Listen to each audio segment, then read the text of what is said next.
সকলোকে নমস্কাৰ। প্ৰথমতে আমি এটা কথা ক'বলৈ বিচাৰিছোঁ যে যোৱা দুদিনমান আগত BPF দলত জইন হোৱা এজন কাষ্টম বসুমতাৰীৰ নামৰ এজন যুৱ নেতা, BPF ইউথ চেলৰ ছেক্ৰেটাৰী, তেখেতে এটা পদ পাইছে, পজিশ্যন। তেখেতে আগত AJPত আছিলে, আমি চবেই জানে, চবেই গম পাওঁ। তেখেতে আমাৰ BTR চৰকাৰৰ প্ৰতি এটা ষ্টেটমেণ্ট দিছে, মিডিয়াত এটা ষ্টেটমেণ্ট দিছে। তেখেতে কৈছে, এলিগেশ্যন দিছে আমাৰ UPPLৰ দলক। তেখেতে এটা ডাঙৰ এলিগেশ্যন দিছে, এইটো মানে আমাৰ UPPL দলে কোনো আইডিঅ'লজি নাই, কোনো এটা ষ্ট্ৰেটেজি নাই, কনচেপ্ট নাই। এইটো কাৰণে তেখেতে মানে আবুল তাবুল কাম কৰি থাকে বুলি তেখেতে বেছলেছ, আইডিঅ'লজি লেছ বুলি এটা পাৰ্টি, প্ৰমোদ বড়োৰ চলোৱা এটা পাৰ্টি, তেনেকুৱা তেখেতে ষ্টেটমেণ্ট দিছে।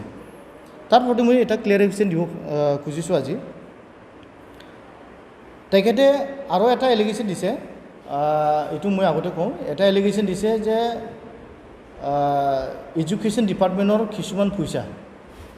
কিছুমান ডিপাৰ্টমেণ্টৰ পইচাটো তেখেতে মানে BTR চৰকাৰে মানে মিছ ইউজ কৰিছে, কোনোবা বেলেগ বেলেগ প্ৰগ্ৰামত ব্যৱহাৰ কৰিছে বুলি তেখেতে এটা এলিগেশ্যন, অভিযোগ আনিছে। তো আমি আগৰ যিখিনি পইণ্ট এলিগেশ্যন, ইয়াৰ বিষয়ে আমি ক'বলৈ বিচাৰিছোঁ যে তেখেতে মই ভাবে এটা সময়ত তেখেতে আপচুৰ এটা লিডাৰ আছিলে।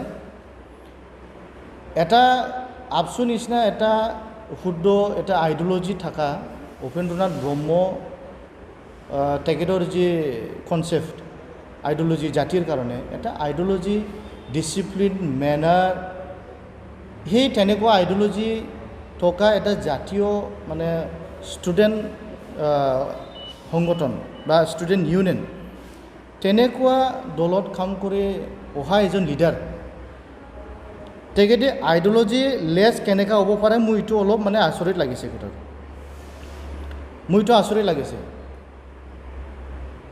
আজি যদি তেখেতৰ যদি আইডিঅ'লজি থাকিলে হয়, তেখেতে BPF দল জইন নহ'লে হয়। কাৰণটো হ'ল BPF দল হ'ল এটা আইডিঅ'লজি বেছ, আইডিঅ'লজি নথকা, কোনো ছিষ্টেম নথকা এটা দল। আৰু এইটো আপোনালোকে যদি ৰিফাৰেঞ্চ আনিব বিচাৰে, মিডিয়াবিলাকে বেছি গম পাব এইটো। যেতিয়া আমাৰ আজিৰ যি এছেম্বলিৰ যি স্পীকাৰ বিশ্বজিৎ দৈমাৰী ছাৰ, তেখেতে যেতিয়া BPF দলত আছিলে, BPF দলৰ পৰা তেতিয়া BPF দল এৰি তেখেতে যেতিয়া BJPত জইন কৰিলে, তো তেতিয়া যেতিয়া মিডিয়াবিলাক সুধিলে, তো তেতিয়া কি কৈছে বিশ্বজিৎ দৈমাৰীয়ে যে BPF দল এটা এতিয়া কোনো মানে প্লান, পলিচি, কোনো ষ্ট্ৰেটেজি, কোনো আইডিঅ'লজি তেখেতৰ হাতত এতিয়া নাই। তেখেতে খালি মানে কাক কিমান দিব লাগে, কাক কিমান দিব নালাগে, এইটো খালি ভাগা কৰি খোৱা তেখেতৰ আইডিঅ'লজিটো। তো ভাগা কৰাটো মোক দৰকাৰ নাই, ভাগা কৰাত মানে মোক দৰকাৰ নাই। এইটো কাৰণে মই BPFৰ পৰা মই ওলাই আহিছোঁ বুলি তেখেতে এটা ষ্টেটমেণ্ট দিছে। ইয়াৰ পৰা কি বুজা যায়, কোনোবা বিশ্বজিৎ দৈমাৰীৰ নিচিনা ইমান মানে BPFৰ এজন নেতা, ছিনিয়ৰ নেতা, তেখেতে এই ষ্টেটমেণ্ট দিয়াৰ উদ্দেশ্যটো কি? তেখেতে এইটো বুজাব বিচাৰিছে যে BPFে এটা আইডিঅ'লজি নথকা, ছিষ্টেম নথকা এটা দল। এইটো কাৰণে বিশ্বজিৎ দৈমাৰী BPFৰ পৰা গুচি গৈছে। এইটো মই কোৱা কথা নহয়, এইটো বিশ্বজিৎ দৈমাৰী কোৱা কথা। তো এই কোনোবা ছাত্ৰ সংগঠনৰ নেতা, কোনোবা কাষ্টম বসুমতাৰীৰ নিচিনা এটা আইডিঅ'লজি থকা, ষ্ট্ৰেটেজি থকা, প্লান, কনচেপ্ট থকা নেতাই যদি প্লান নাথাকা, আইডিঅ'লজি নাথাকা, ছিষ্টেম নাথাকা দলত যদি সোমায়, আৰু সেই মানুহজনে আজি কয় যে UPPL দলে বোলে কোনো নীতি নাই, কোনো আইডিঅ'লজি নাই, কোনো মিনিং নাই, কোনো ষ্ট্ৰেটেজি নাই। তো আপোনাৰ কোৱাটো কমপ্লিটলি কণ্ট্ৰডিকশ্যন হৈছে। আপোনাক মই এটা চেলেঞ্জ দিব বিচাৰিছোঁ আজি এই মিডিয়াৰ যোগেদি। আপুনি BPFৰ সময়ত হাগ্ৰামা চৰকাৰে বনোৱা এটা স্কিম, এটা লঞ্চ কৰা এটা স্কিম আমাক দেখুৱাওক।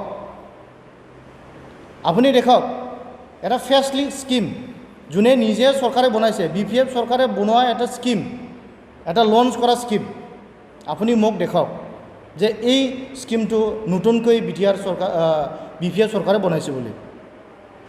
এটা স্কিম কিয় বনাব পৰা নাই 17 বছৰত বনাব পৰা নাই মানে কি তেখেতৰ কোনো আইডিঅলজিয়ে নাই কনচেপ্টে নাই কোনো ষ্ট্ৰেটেজি নাই এইটো কাৰণে তেখেতৰ হাতত কোনো এটা জাতীয়ৰ কাৰণে বিটিআৰৰ কাৰণে বিটিচিৰ কাৰণে কোনো এটা স্কিম তেখেতে লঞ্চ কৰা নাই ইয়াৰ পৰা কি বুজা যায় ইয়াৰ পৰা বুজা যায় যে তেখেতে কোনো আইডিঅলজি নথকা এটা দল এইটো কাৰণে পাব্লিকে তেখেতৰ পৰা আঁতৰি আহি এতিয়া UPPLক আদৰি লৈছে তো সেইটো মই কৈছোঁ আপোনাক মই কৈছোঁ যে আপুনি নিজকে ভাবি লওক যে আপুনি যদি আইডিঅলজি থকা মানুহ আপুনি যদি ষ্ট্ৰেটেজি প্লান থকা মানুহ আপুনি ষ্ট্ৰেটেজি নাথাকা ছিষ্টেম নাথাকা আইডিঅলজি নাথাকা দলত আপুনি কি কৰি আছে আপুনি কি কৰি আছে আপুনি এইটো চিন্তা কৰক আৰু দুটা ছেকেণ্ড কথা আপুনি কৰিছে আপুনি কৈছিল যে মিছ ইউজ কৰিছে বাজেটটো মিছ ইউজ কৰিছে আপুনি আগত আমাৰ প্ৰমোদ বড়ো চৰকাৰে কোনটো দিগত কি কাম কৰি আছে এইটো সমাজৰ কাৰণে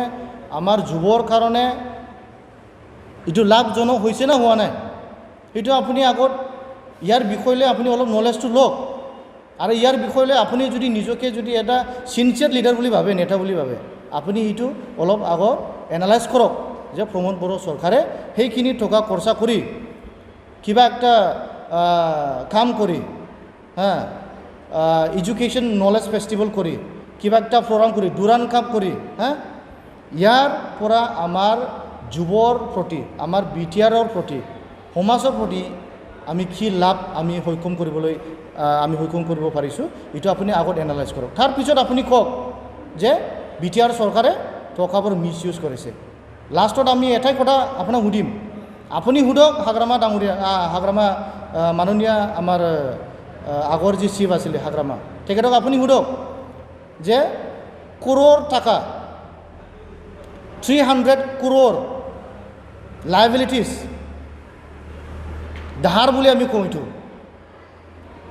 কিয় কৰিলে হাগ্ৰামা চৰকাৰে এই টকাবোৰ ক'ত খৰচা কৰিলে কোনটো কামত তেখেতে ব্যৱহাৰ কৰিলে সেইবোৰ টকা কিয় লাইবিলিটিজ কৰিলে হাগ্ৰামা চৰকাৰে এইটো মিছ ইউজ কৰিছে না কোনটো কামত খৰচা কৰিছে ইয়াৰ তথ্য আপোনাক আপুনি আমাৰ বিটিআৰ ৰাইজসকলক দিয়ক আগত তাৰপিছত আপুনি কওক যে বিটিআৰ চৰকাৰে প্ৰমোদ বড়ো চৰকাৰে বাজেটটো মিছ ইউজ কৰিছে বুলি কওক সেই কয়েকটা কথা মই কৈ মোৰ কোৱাটো ইয়াত মোদী এতিয়া নাপাব পিছত আহক যাওক sir sir please please sir sir आइ हाथरखि दा गाबसै अख्राङा जोंनि हारिनि थाखायनो गावनि जिउखौ बाउसोमबाय